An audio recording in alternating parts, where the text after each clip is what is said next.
Hello everyone, welcome to सरल Mishra YouTube channel. मेरे YouTube channel पर आप सभी का बहुत बहुत स्वागत है। इंटेलिजेंस ब्यूरो से रिक्रूटमेंट डिटेल्ड एडवर्टीजमेंट रिलीज हो गई है, जिसमें कि 995 परमानेंट पोस्ट है। ACIO रिक्रूटमेंट इंटेलिजेंस ब्यूरो की तरफ से फुल नोटिफिकेशन, डिटेल्ड एडवर्टीजमेंट, विस्तृत विज्ञापन जारी हो गए। तो पूरी डिटेल हम इस वीडियो में चेक कर लेते हैं। ऑनलाइन एप्लीकेशन आज ही शुरू हो गई है। 25 नवंबर से 25 नवंबर से ऑनलाइन एप्लीकेशन शुरू हो गई है। तो अगर आप ग्रेजुएट हैं, स्नातक हैं, किसी भी विषय से, किसी भी सब्जेक्ट से आपने ग्रेजुएशन किया हुआ है, तो यहाँ पर आप एप्लीकेशन कर सकते हैं। All over India job location रहने वाली है और ऑल इंडिया लेवल पर कॉम्पिटिटिव एग्जाम के थ्रू सिलेक्शन होने वाली है। तो पहले जो एक शॉर्ट नोटिस का शेयर की गई थी वीडियो बना के, बट आज जो है डिटेल्ड एडवर्टीजमेंट आ गई है, तो उसमें सारी चीजें अच्छी तरीके से एक्सप्लेन की हुई है। तो चलिए एक नजर उन डिटेल्स पर भी डाल लेते हैं। तो चलिए आगे बढ़ते हैं।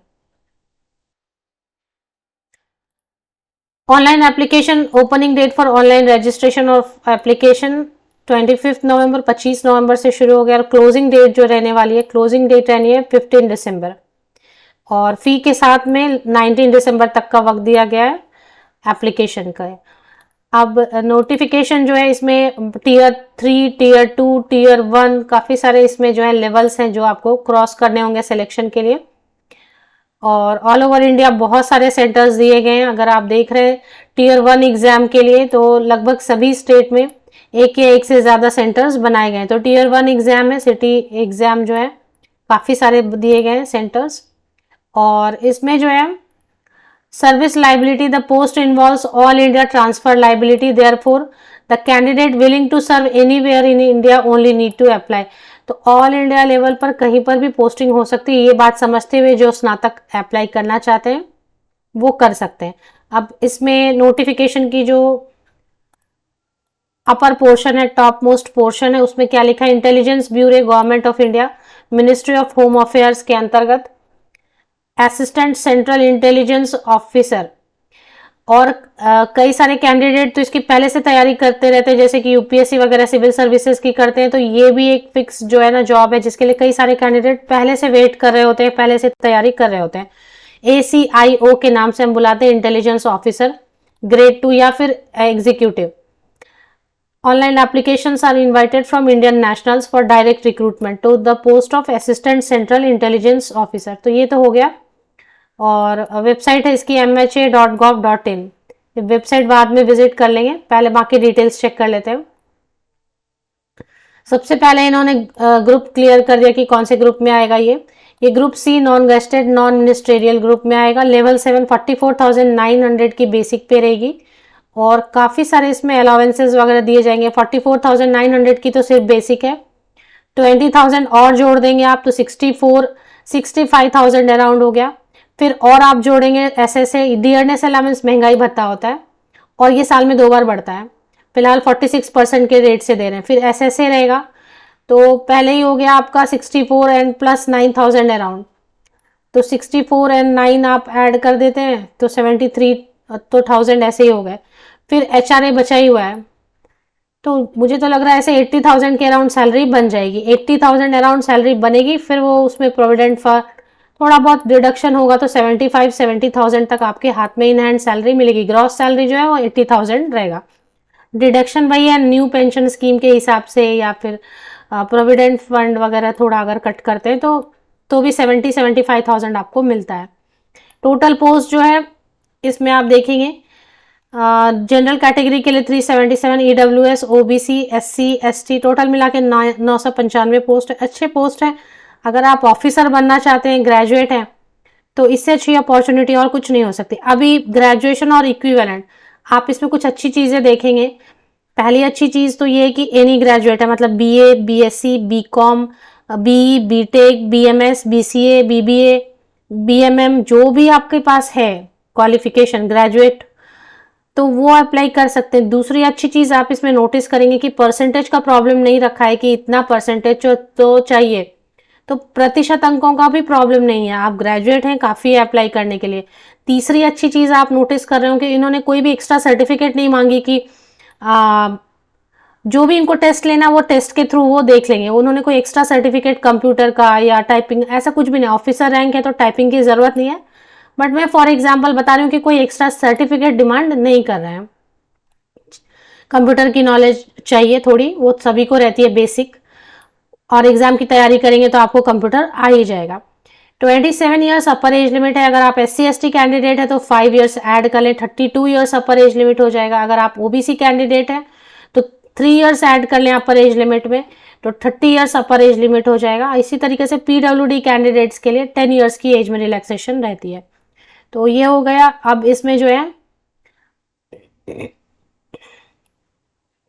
The candidate must possess essential qualification for the post on the graduation or equivalent on the closing date, that is 15 दिसंबर। 15 दिसंबर तक आपका रिजल्ट तो बिल्कुल डिक्लेयर हो ही जाना चाहिए। अगर ऐसा है तभी अप्लाई करें, वरना नेक्स्ट टाइम। अब इसमें Tier 1 एग्जाम होगा, Tier 2, Tier 3, 3-4 लेवल हैं, जैसे मैंने पहले ही आपको दिखा दिया। Service liability anywhere all over India, कहीं पर भी पोस्टिंग हो सकती है, समझते हुए अगर आप अप्लाई करना चाहते हैं तो अप्लाई करें। City of exam, the candidate has to indicate 5 options. आप 5 ऑप्शन चूज कर सकते हैं। हर स्टेट में कम से कम आप देखेंगे किसी पे भी मुझे एक तो दिल्ली में ही केवल दिल्ली है, बाकी तो गोवा में पणजी है, बाकी सब जगह आप देखेंगे कि मल्टीपल जो है ना ऑप्शंस दिए हुए हैं, सिटीज दिए हुए हैं काफ़ी सारे सेंटर के लिए, एग्जाम सेंटर के लिए। Tier 1 एग्जाम है, रिटन एग्जाम होगा। इसमें Tier 2 में डिस्क्रिप्टिव होगा। Tier 1 में पूरा कंप्लीटली जो ना 100 ऑब्जेक्टिव टाइप क्वेश्चंस रहेंगे, करंट अफेयर रहेगा, general studies, numerical aptitude, reasoning, logical aptitude, English. 1/4 negative marking रहेगी। तुक्के बिल्कुल नहीं लगा सकते, तुक्के का सवाल नहीं है, क्योंकि नेगेटिव मार्किंग है तो आप तुक्के पे काम करेंगे तो जितने सम गलत होते जाएंगे आंसर उतने, तो आंसर कितने, इसका मतलब ये है कि एक रॉन्ग आंसर 1/4 मार्क्स कटेगा, मतलब 0.25। इसे अलग तरीके से समझ सकते हैं कि 4 गलत आंसर के लिए, 4 रॉन्ग आंसर के लिए 1 मार्क कट जाएंगे, 1 मार्क कट जाएंगे आपके। 1 आवर का टाइम मिलेगा, 100 मार्क्स, 100 क्वेश्चन। तो ये हो गया Tier 1 का। Tier 2 में आपको एस्से राइटिंग रहता है, English comprehension, presses writing, 20 marks का Tier 2 में रहेगा। 1 आवर आपको इसके लिए दिया जाएगा, 50 मार्क्स का रहेगा, लिखना होगा आपको एस्से। और Tier 3 आपका रहेगा इंटरव्यू 100 मार्क्स का। तो ये हो गया। इसके बाद फिर इंटरव्यूज में भी सब्जेक्ट टू साइकोमेट्रिक और aptitude test which will be part of interview. थोड़ा तो है ना साइकोमेट्रिक इसमें रखते हैं, सो दैट कैंडिडेट का बिहेवियर ये वर्क।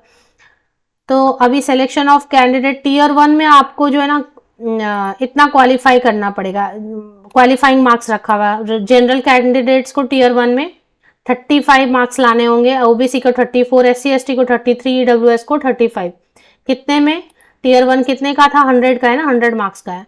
तो 100 मार्क्स में आप जनरल कैंडिडेट को 35, 34, OBC को, SC/ST को 33, EWS को 35, इतना लाना पड़ेगा, अदरवाइज वो आप आउट हो जाएंगे। Tier 2। अब इसमें जो है रिजोल्यूशन ऑफ टाई केसेस, कुछ टाई हो जाता है, 2 लोगों कैंडिडेट के मार्क्स सेम हो जाते हैं तो क्या होगा, वो सब चीजें एक्सप्लेन की हुई हैं।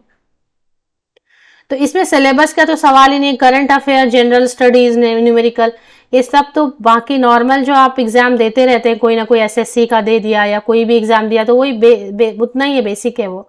फीस चेक कर लेते हैं कितनी फीस मांग रहे हैं। फीस भी काफ़ी ज़्यादा नहीं रखी है, ऐसे नॉर्मली सब कहीं भी अप्लाई करेंगे तो 1000 रखते हैं, यहाँ पे फिर भी राहत है। तो ऑल कैंडिडेट्स इन्होंने लिखा है, recruitment processing charges 450 rupees fees रहेगी। Male candidate of general, EWS and OBC categories, examination fee 100 rupees, मतलब 450 प्लस 100 आपको ऐड करना है, 550 रहेगा मेल कैंडिडेट्स के लिए। और फीमेल कैंडिडेट्स के लिए कुछ लग रहा है ये वाला नहीं है, क्योंकि यहाँ सिर्फ मेल कैंडिडेट्स को ये 100 रुपया देना है, तो ये फीमेल कैंडिडेट को ये 100 रुपीज़ नहीं देना। बाकी फीमेल कैंडिडेट हैं या ST/SC कैंडिडेट है उनको 450 देना रहेगा, ऐसा कुछ रहेगा। बाकी डिटेल्स के लिए एक बार वेबसाइट चेक कर लेते हैं। तो फिलहाल चले हैं ऑफिशियल वेबसाइट पे, मिनिस्ट्री ऑफ होम अफेयर्स, गृह मंत्रालय। इसकी लिंक आप विकिपीडिया से ले लें। इसी में थोड़ा सा नीचे स्क्रॉल करेंगे ना तो व्हाट्स न्यू में ही ये दिखाई दे रहा है। व्हाट्स न्यू में आपको देख सकेंगे online application for the post of ACIO executive in IB, और ये डाउनलोड ऑप्शन दिया हुआ है। तो जैसे आप डाउनलोड ऑप्शन पे क्लिक करेंगे तो एक और पेज ओपन होती है और उसमें लिंक दिया हुआ है, ये लिंक आपको कॉपी पेस्ट करना है। ये यूआरएल जो है ना आपको किसी भी ब्राउजर में कॉपी पेस्ट करना है। फिलहाल मैंने कोशिश की है लेकिन कॉपी पेस्ट हो नहीं रहा है, मुझे लग रहा है कुछ इसमें प्रॉब्लम एरर है, तो बाद में ट्राई करें, ओपन हो जाएगी।